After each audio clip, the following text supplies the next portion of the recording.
Good morning and welcome to today's episode of More Than Just Task Management, your favorite daily podcast that helps you build a thriving business. My name is Anna Angelova. I am a business coach and consultant and a co-host of this awesome podcast. And I have Jores here with me, my loyal co-host and a business consultant as well. Morning, Jores. Good morning, everyone. Good morning, Anna. So today we are focusing on another fundamental aspect of any business. And this is optimizing your customer journey. And the thing is that if you are struggling with sales, slow referrals, and you see clients disappear after the first transaction, this might be the episode you want to listen to. And in the next 10 minutes or so, we will help you start optimizing your customer journey. So to start the conversation, Joris, one thing that we notice and we know, like either with the clients we work with and from our own experience, that a messy customer journey is costing businesses a lot, right? Absolutely, 100%. It's um, we spend a lot of money is spent on acquiring a customer. A lot of money, whether it's webinars or conventions or everything. I mean, companies spend millions. However, once the customer is booked and the work starts, uh, from a sales perspective, they move away to the next customer, to hooking the next customer. The question is, how do you maintain this customer? How do you keep that happy? How do you spend that time and energy? Because if you lose that one customer, all the money you spent on acquiring them is gone. So the customer journey is not just it starts with the prospect, then you turn them into a customer, you turn that customer into the cash when you sell to them, and then you just build up, right? You just have to keep building up more and more and more. And through all of this, you need to make sure that the customer feels what just as wanted as they did in the beginning. Case in point with banks in Canada. How many times, even with other big corporations, we go into for example, one of the carriers. I don't want to say names. Oh, I need a new line. Oh, we have this amazing, offer. It's like $50. I hear an echo.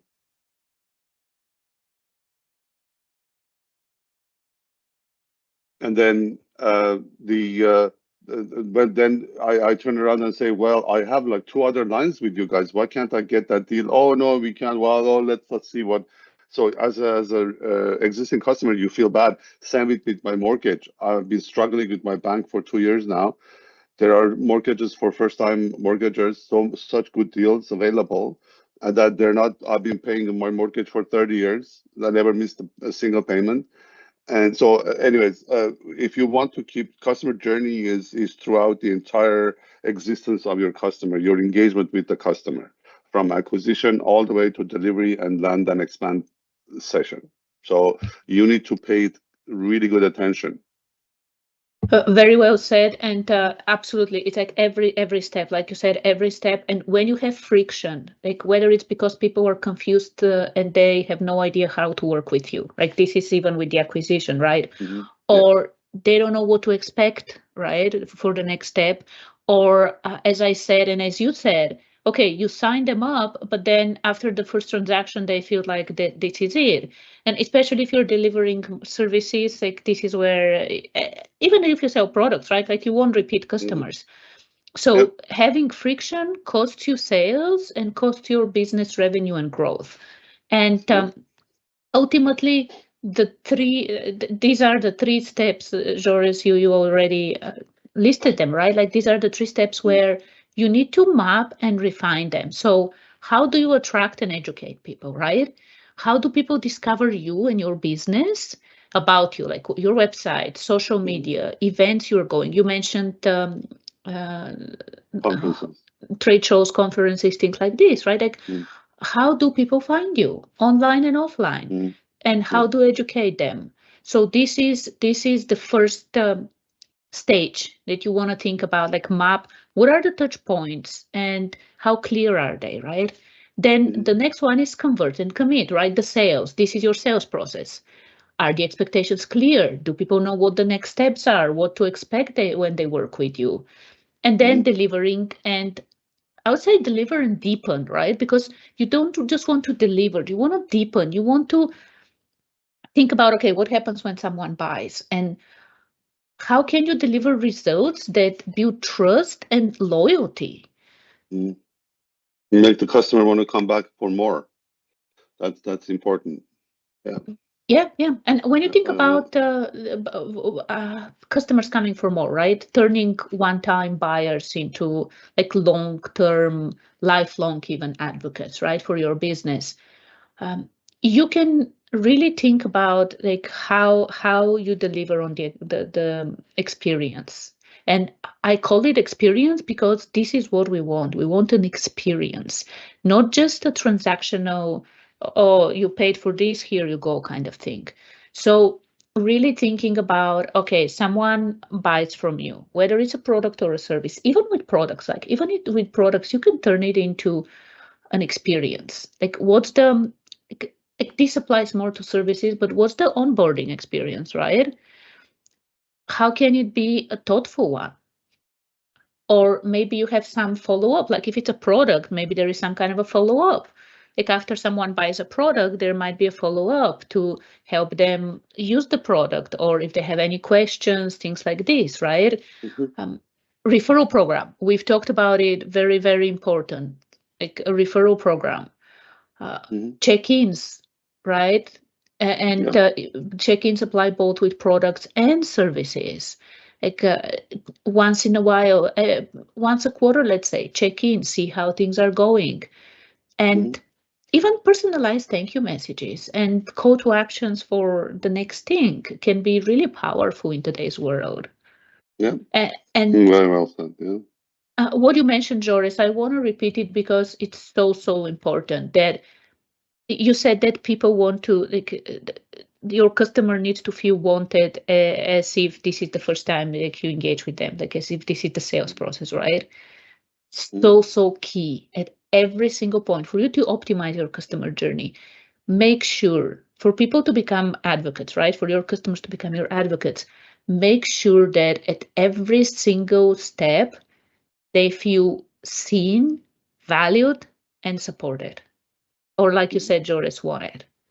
Yeah, absolutely. It's very important. We're all humans, right? We all want to be feel good about ourselves and be wanted. That's the most important. I think that's the whole premise behind sales, anyways. So, yeah. Absolutely. And when you think about, like, okay, so how do you optimize your journey, right? Like, how do you do this thing? So there are a few key things for you to quickly look at, and make sure that, like, map out all the steps, right? Like map out the steps, the touch points from when they find you to the end of the delivery process, right? Map this out and then think about it. 4 things. First one is clarity. Is it clear? Is every single touch point clear? Do people know how to work with you? Do they know what the next step is? Is it clear or is it confusing? Right? Think about this. Then think about consistency, like throughout the customer journey. Are your communications, like whether it's emails, other types of like phone calls, meetings, are they consistent? Are they standardized? Like, how are they? Like, do they deliver on an experience? And then thinking about check-ins and follow-ups, like the last 2 parts are check-ins and follow-ups, right? So when you think about check-ins, is it like an automated system where like, you don't even have to think about it? And you might also have manual check-ins, right? More personalized check-ins. Do you have this during the delivery phase? Do you have this after someone becomes a customer?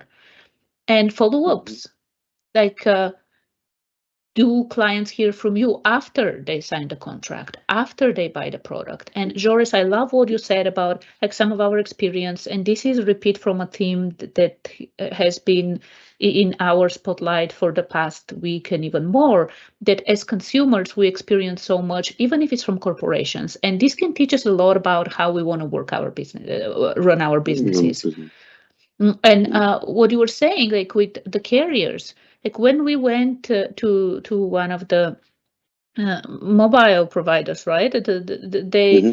They told us, oh, this plan is outdated. Actually, we now don't have roam like home thing. Now it's actually included in the price you pay. So you don't need to pay $15 a day when you're roaming in US. It's actually included.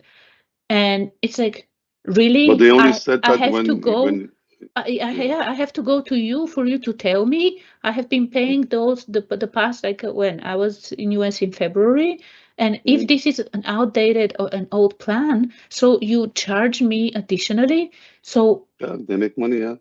be different, dare to be different. When you introduce your new plan, why not be proactive and reach out to your existing customers and tell them, oh, by the way, we have a new improved plan. And if you need their signature, like you ask them, or otherwise automatically put them on the better plan and just let them know, we introduced a new plan. Here you go. You're paying $10 less a month now. Absolutely. Absolutely, yeah. Dare to And be different and deliver value. yeah, absolutely. 100% agree. And you mentioned about the last two things out of the four, touch points and follow-ups. This is where data and technology can help. I don't know if you guys were tuning to us. I think last week, or no, it was the week before. We talked about using technology and data in understanding the because usually the top 20% of your clients are your largest revenue generators. So what you can do with data is identify, understand your client before you, like, you have to customize it, right? So run reports. Who are your top 20% of your clients? That's a personal touch. The other 80%, you can automate them. Or you look at them. Love this. Or Yeah. this is how you use data, right? If it's not just the data for the sake of data, right? And then you look at the other 80% and say, how can I now convert these with maybe care to that 20%, right? Increase that 20%. So this is where data and technology can come in and help you with that. Love it, love it, love it.